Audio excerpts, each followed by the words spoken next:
I'd like to share a story with you, which a UFO story, which has happened to myself and my brother around 40 years ago. So it was a long time ago, but the relevance of it has not changed. Um, Briefly, my brother and I witnessed a chase between two hostile craft. Um, the chase resulted in one of those craft crashing into a tree, and a third party was involved. That third party was able to get a close-up look at the craft. It measured around 8 meters long and appeared like a yellow speedboat shape from the underneath. So it was a very compelling sighting, which is why I'm here today on the internet talking about it, because I can talk about it with a certain level of confidence that not all witnesses have. Another reason why I've decided to start bringing this out to the public awareness is there is a level we do need to step up the level of conversation. Most of our public is still stuck in the believe it or not stage, and from my own experience, this needs to move forward. The US Navy has recently come out and acknowledged the existence of UFOs within our atmosphere. Their fighter pilots are involved in pursuing these UFOs. So this has added a certain level of legitimacy to people like myself to come out and talk about it. I suppose I'll go into some detail about what my brother and I witnessed. We were quite young at the time, but if you haven't heard this story or read the story, then it's probably worth me describing it to you.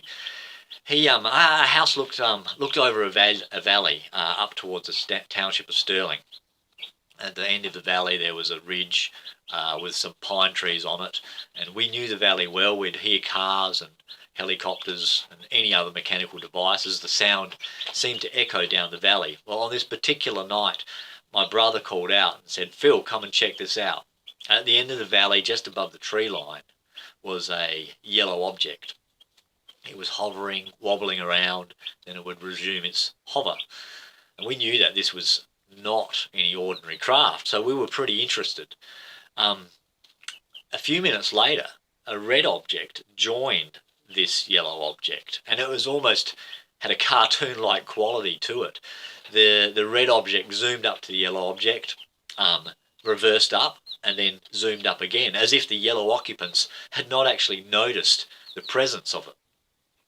The yellow object took off as fast as a rocket, and the red object followed. So these craft zigzagged across our valley, back and forth, many times in very close pursuit, sort of like a couple of blowflies. If you've ever watched a couple of blowflies zipping around the sky, they almost operate as if they're on the same brain, because they stay such a close uniform distance apart.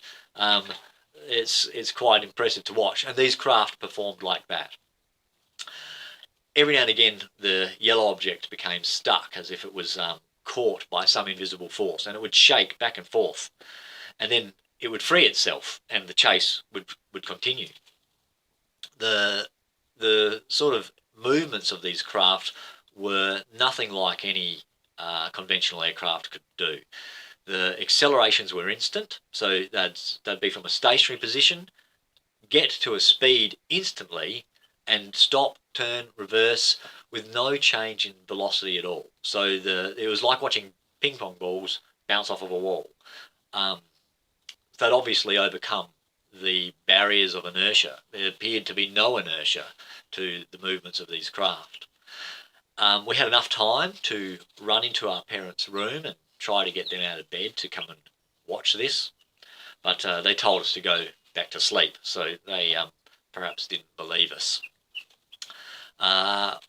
Eventually the yellow craft had enough of this chase and took off to our right and disappeared behind a hill. That was the end of the event. We didn't see any more chasing, and we didn't see any more craft. We waited probably for an hour afterwards to see if they'd reappear, but they didn't. All up, the sighting lasted maybe 15 minutes in total.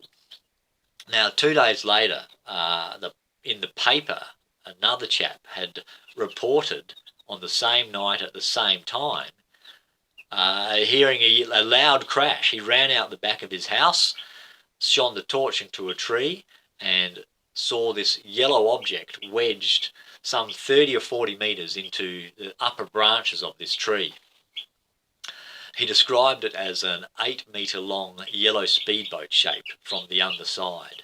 Now, the craft had knocked off a branch measuring some 30 centimetres in diameter, and had done significant damage to the tree. So it had a pretty significant impact, but it wasn't destroyed.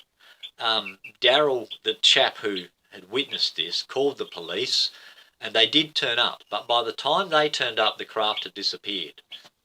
But from my brother's perspective and my own perspective, we knew Daryl was telling the truth because we had witnessed the same event on the same night at the same time, and where the craft had disappeared to, from our own vision, was where Daryl lived, which was behind that hill. So we knew that the two events, or the two sightings, were the same event. So I guess my reason for bringing this out to public is that I'm hoping to bring the conversation, to move the conversation forward beyond the believe it or not stage. Most of the public still seem unconvinced that we are actually being visited, and from my own perspective, well, there is no question. These craft were so far beyond the human inventory, especially during the 1980s, when I think the first handheld calculator only came out in 1972 into Australia. So we were still pretty primitive as far as electronic technology went, and these craft performed like nothing that the human inventory had in its possession. So it leaves very little other explanations except to say that these intelligences behind these craft were non-human and likely extraterrestrial. So the question is, or the questions which I would like the conversation to pursue is, what are they doing here? You know, these are important questions. Are they here to help us, or are they here to protect their own interest in the planet? This is the level of conversation that we need to get to, and we need to move beyond the believe it or not stage. So this is my reason for posting this YouTube video. There's no payment involved here. There's no reward. I assure you that I've tested, I guess, my openness on my friends and family, and generally ridicule is about as good as it gets. So there's not a lot of personal benefits to doing this. But I believe that the conversation is very important. The fact that my brother and I witnessed conflict tells us an enormous amount about the makeup of the visitors who are doing stuff on Earth. If there's conflict that still exists within these extraterrestrial groups, then it's likely that self-interest also exists.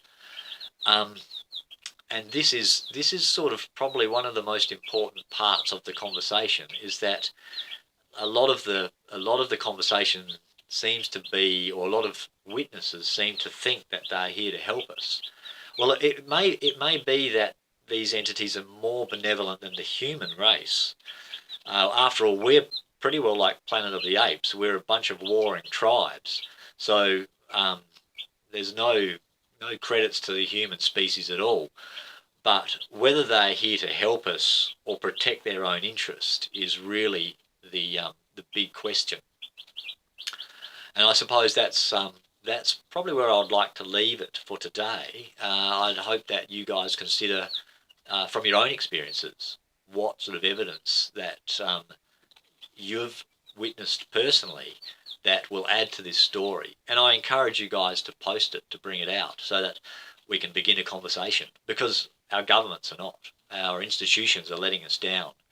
They've been in denial as much as most of the general public.